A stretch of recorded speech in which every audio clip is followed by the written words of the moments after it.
დაუბრუნდით პირდაპირ ეთერში ეს არის ახალი ცხრაზე. მწვავე დებატები ბრიუსელში ევროპარლამენტში საქართველოსთვის მისაცემი რეკომენდაციის ტექსტზე ვერ შეთანხმდნენ. ქვეყანაში მიმდინარე მოვლენების შეფასების დროს 8 თებერვლის ინციდენტმა ხმაურიანი განცხადებები გამოიწვია. ფრაქცია ევროპის სახალხო პარტიისა და ნაციონალური მოძრაობის წარმომადგენლების მოთხოვნა ასეთი იყო. რეკომენდაციის ტექსტში შესული იყო მუხლი, რომლითაც 8 თებერვალს ბიბლიოთეკასთან მობილიზებული პოლიციელების პასუხისმგებლობის საკითხი დადგებოდა.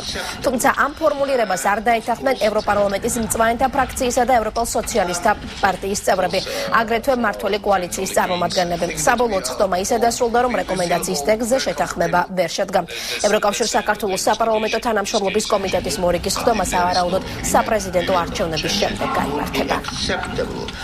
სამწუხაროდ რეკომენდაციების დოკუმენტი არ არის მიღებული ერთ-ერთი მიზეზის გამო. ევროპარლამენტის მხარემ დეპუტატებმა, რომელიც მოდით ესე ვთქვათ, რომელ ოჯახშიც არის უმრავლესობა, რომელ ოჯახშიც არის უმცირესობა, ყველანი შეთანხმდნენ გარკვეულ კონსენსუსზე თუ რა არის მნიშვნელოვანი დღეს ქვეყნის განვითარებისთვის. სამწუხაროა, რომ იგივე პრიორიტეტები არ აღმოჩნდა მნიშვნელოვანი ჩვენი დელეგაციის უმრავლესობისთვის, იმიტომ რომ ჩვენ უმცირესობაში ვართ დელეგაციაში და არ აქვს შესაძლებლობა რომ გადავფაროთ მათ წინააღმდეგობა. ჩვენ შევთანხმდით ყველაფერზე გარდა ორი კონკრეტული წინააღმდეგობისა, სადაც ბატონი კანელაკი ითხოვდა, რომ ევროკავშირს ჩაედო ამ რეკომენდაციებში ერთგვარად პირდაპირ მნიშვნელობით ბრალდებები.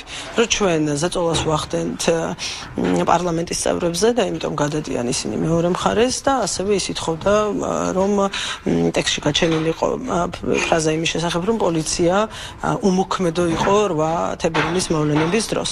ბუნებრივია, რომ ჩვენ ამას არ დავეთანხმეთ და კარგი ის არის, რომ ამას არ დაეთანხმა არა მარტო ქართული დელეგაციის უმრავლესობის ნაწილი, არამედ ამას არ დაეთანხმდნენ ევროპარლამენტის სხვა ფრაქციების წევრებიც. საქართველოს ჰყავს ახალი მთავრობა და ახალი საპარლამენტო უმრავლესობა.